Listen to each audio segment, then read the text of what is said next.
Olá, bem-vindos ao canal Singular.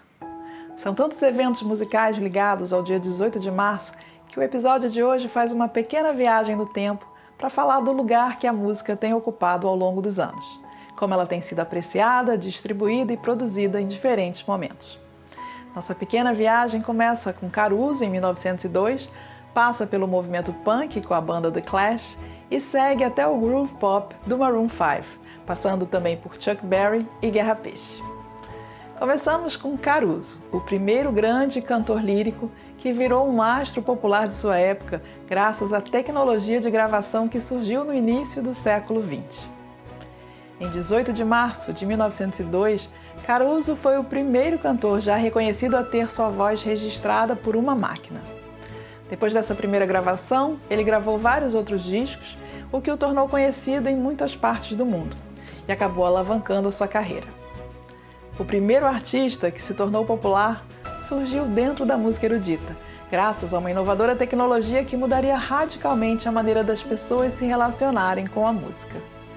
Hoje nós temos acesso a todas as músicas já gravadas no mundo, tudo a um toque na tela do celular.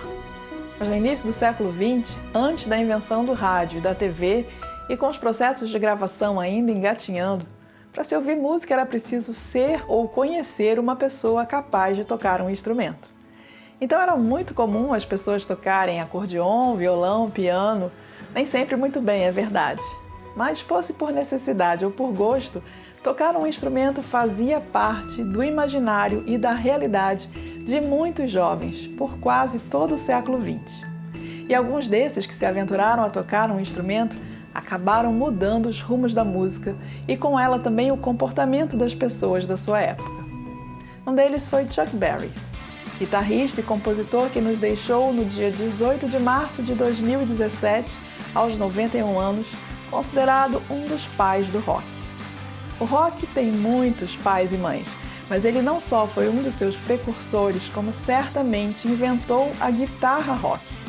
O instrumento guitarra já existia, claro, mas foi com Chuck Berry que a guitarra passou a ocupar o centro de um estilo musical. A forma que ele criou de tocar, o tipo de som que ele fazia, mais agressivo, a levada rítmica, os solos, tudo era muito diferente do uso da guitarra no jazz, por exemplo, e simplesmente se tornou a marca do rock. Além disso, ele ainda era um showman, tocava dançando pelos palcos, incendiava a plateia e todo aquele som e toda aquela atitude se tornaram a cara do rock, sem falar nas suas composições.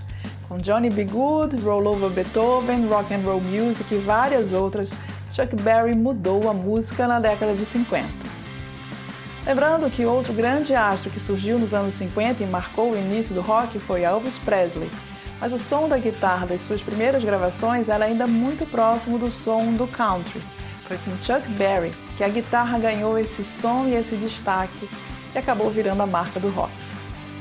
Seguindo a nossa viagem, nós vamos para a década de 70, mais precisamente para o dia 18 de março de 1977, que foi o dia do lançamento do primeiro disco da banda The Clash, chamado White Riot. Junto com os Sex Pistols e os Ramones, eles representavam o movimento punk, uma música totalmente ligada à atitude. Sim, Chuck Berry, a música falava de carrões, garotas e garotos, era uma geração que fazia rebeldia pela festa. Com o movimento punk, o comportamento de rebeldia era mais de enfrentamento do sistema. Era uma atitude e um som muito mais agressivos. Além disso, o espírito musical do punk era meio faça você mesmo, toque, mesmo sem ser perfeito. Era quase uma resposta ao rock progressivo.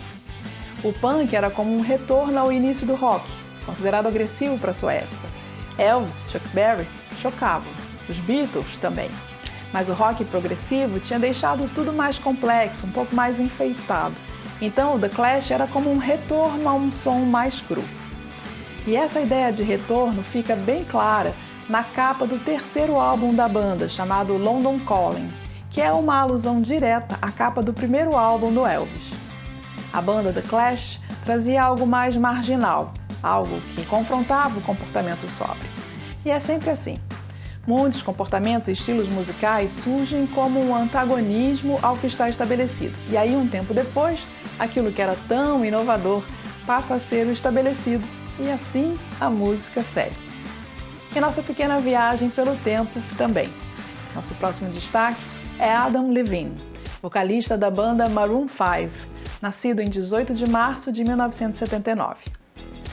Adam começou cantando e tocando guitarra em uma banda na adolescência. Eles até gravaram um disco em 97, mas não deu muito certo. Então eles se separaram, alguns foram para a faculdade e tempos depois eles voltaram a se reunir e começaram a procurar um som. Passaram pelo country, pelo rock tradicional, até que eles se encontraram em um som pop, cheio de groove, meio soul, meio funk, e se nomearam Maroon 5. O Adam seguia como guitarrista e vocalista da banda, até que um dos produtores que havia trabalhado com eles, no processo de buscar a banda que eles seriam, sugeriu que eles contratassem um outro guitarrista e que o Adam passasse a ser somente o vocalista da banda. O produtor via que o Adam tinha um jeito de astro e que renderia melhor para a banda como vocalista e para o próprio Adam também. A carreira de Adam Levine é um exemplo de como as coisas funcionam agora. Há todo um trabalho de lapidação em relação ao som de um artista ou de uma banda, um trabalho musical que não só visa o mercado, mas acontece a partir dele. Isso só é possível agora, claro, quando a indústria é muito maior e mais madura também. Antes, a pessoa tocava o que sabia, acabava imprimindo o seu estilo pessoal, aquilo muitas vezes ia influenciar o comportamento coletivo, mas tudo acontecia a partir da música. A música era o centro a partir do qual tudo acontecia, inclusive as mudanças de comportamento. Agora, com tantas mudanças no mercado, no modo de produzir e consumir música, o artista até é o foco, mas é um artista multitarefa, um artista multimídia. É mais uma celebridade do que um músico. E muitas vezes participa mais do mercado do entretenimento do que do mercado musical. Como o próprio Adam, que foi coach do programa The Voice por 8 anos, fez filmes, participou de várias séries de TV e tem uma presença super forte nas mídias sociais. A carreira do cantor existe, claro, mas é quase um detalhe no meio de tantas atividades. E tudo isso é muito diferente do tempo em que o Chuck Berry lançava um disco compacto tocando lá do jeito dele e as coisas iam acontecendo ou não. E por falar desse tempo onde a música era grande estrela, nós vamos voltar um pouco no tempo em nossa pequena viagem e lembrar do grande compositor e arranjador brasileiro César Guerra Peixe, nascido na cidade de Petrópolis, no Rio de Janeiro, no dia 18 de março de 1914. Filho de imigrantes portugueses, o caçula de 10 irmãos começou a estudar música bem cedo. Seu pai era ferreiro de cavalos e músico amador. Era aquele tempo em que, para se ter música em casa, a pessoa mesmo tinha que tocar alguma coisa. O pai o ensinou a tocar violão quando ele tinha 6 anos. Aos 7, ele começou a tocar bandolim. Aos 8, começou a tocar violino e aos 9, piano. Ele estudou música, foi músico de orquestra de baile, foi regente, compositor, arranjador, enfim, é de um tempo em que a música era o centro de tudo. E os talentos individuais iam sendo lapidados através do estudo e das experiências diretas. A cada tempo, o seu tempo. E em todo tempo, a música nos acompanha. E assim nós encerramos nossa pequena viagem. Se você gostou, já sabe, curte, compartilha, se inscreve no canal, acompanha a série Hoje na Música e os outros projetos do canal Singular. Vai ser uma alegria ter a sua companhia. Um abraço e até a próxima!